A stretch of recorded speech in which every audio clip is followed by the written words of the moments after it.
because I committed myself to God and I repented, God said, okay, it's done away with. So I don't care what you're dealing with. I don't care what it is. You don't have to live with it. I've seen people healed time and time again simply because they repented. They say, okay, God, I'm going to trust you. All right? All right. Romans chapter 6, verse 15 and 16 says, what then? Shall we sin because we are not under the law, but under grace? God forbid. Know ye not that to whom ye yield yourselves servants to obey, his servants ye are to whom ye obey, whether of sin unto death or of obedience of sin unto obedience unto righteousness. I'm sorry. All right. So sin is addictive. And when you go back to 1 Corinthians chapter 6, it lets you know that sexual sin is sure enough addictive. Because he said every sin that a man commits is committed outside the body. When you lie, is outside of the body. When you cheat or steal from somebody, is outside the body. When you murder somebody, is outside the body. He said, but sexual sin happens inside the body. And so it becomes addictive. All right, let's look at the definition for an addiction. According to Wikipedia.org, an addiction is a recurring compulsion by an individual to engage in some specific activity despite harmful consequences, as named by the user himself, to his individual health, mental state, or social life. So that means even though a person knows that his risk of getting something or having some consequences, getting HIV, AIDS, HPV is high, they just can't help themselves because now it has become an addiction. All right? So sex can become a compulsion. Now let's talk about this. This is why we have the pictures up here. I know y'all was wondering why we had this up here. All right. So we talk about sex therapy, right? Let me explain to you what happens in the body when we're stimulated. This is a neuron. This is your brain. This is your brain on sex. I'm sorry. All right. So this is the inside of the brain. Now, we receive information. We receive messages from different parts of the body through the brain stem. Okay? When it comes up through the brain stem, what happens is it travels across the limbic system. The limbic system. Limbic comes from the Latin word limbus, which means belt, because it looks like a belt. All right? So we are emotionally stimulated, and it travels across the limbic system. Now, when it travels across the limbic system, it then begins to communicate with this part of the brain, which is the neocortex, or the cerebrum. Now, the neocortex is separated or divided into different lobes. You have here the temporal lobe.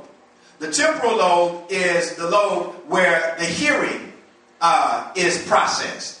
All right? Then you have the occipital lobe. The occipital lobe is the place where your vision is processed. Then you have the parietal lobe.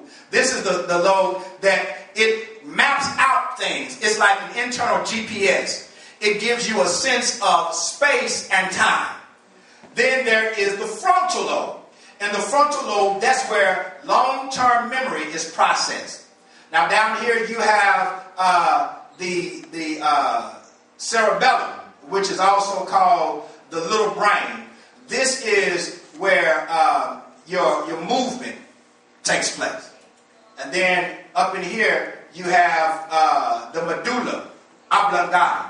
I always like saying that word ever since I was a little boy. Medulla oblongata. The medulla oblongata. Now the medulla oblongata, it gives you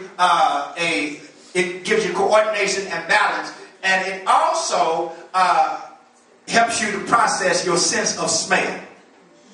So when you're stimulated, what happens is it comes up here and you feel it emotionally. It begins to communicate to these parts to say whether it's hearing, whether it's sight, whether it's just something that you're feeling around you, your senses, or whether it's something that you just feel good about. All right. Now, what happens is that you have something called the amygdala, which is right up in here, and it's called amygdala because amygdala means almond shape. Now, here is where you begin to have your memory process. So, if I'm stimulated sexually, what happens is that amygdala is stimulated, and it immediately begins to communicate with the frontal lobe. All right? Got that? At the same time, the frontal lobe sends a message to these parts of the brain, whether it's what I'm hearing for a woman, whether it's what I'm seeing for a man, or whether it's the touch. Okay? So I'm receiving that information, and my amygdala is stimulated. Right? Now, what happens here in the frontal lobe is it releases dopamine. Dopamine is the same word from which we get our hood word dope. Old folks still call it dope. They call everything dope. Cocaine, marijuana, they call it dope. Everything dope. All right.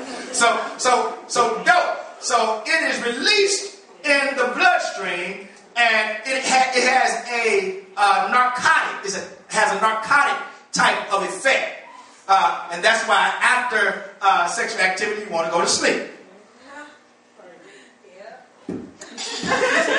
All right. So it releases that in the brain.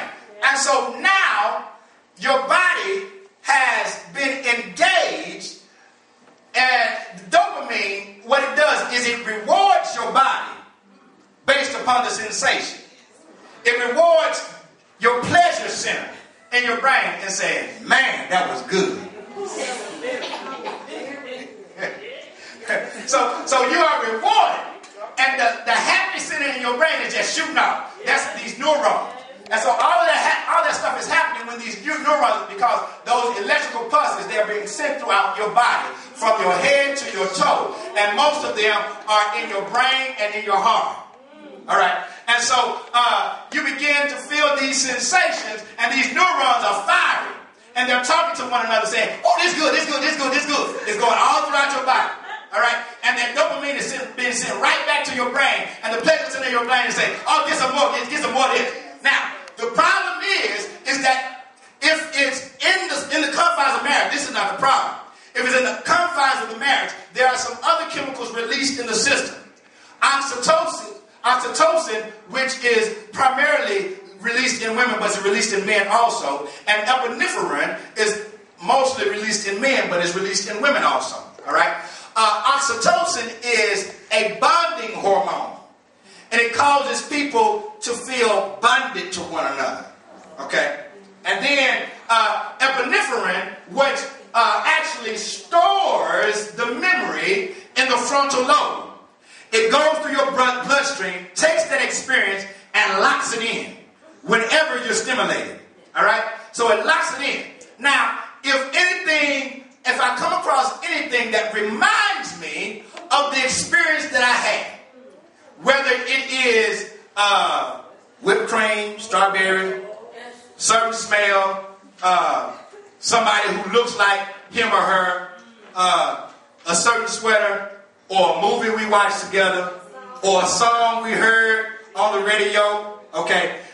What happens is this frontal lobe is triggered because I received the message in my brain that dopamine is released, that epinephrine is released, and that dopamine goes to my pleasure center, and then it triggers that memory.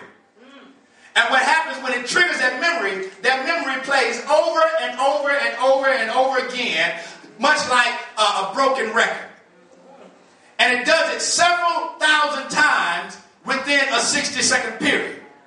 And that's why we could have had a 3-minute experience, and it seemed like it lasted all night long.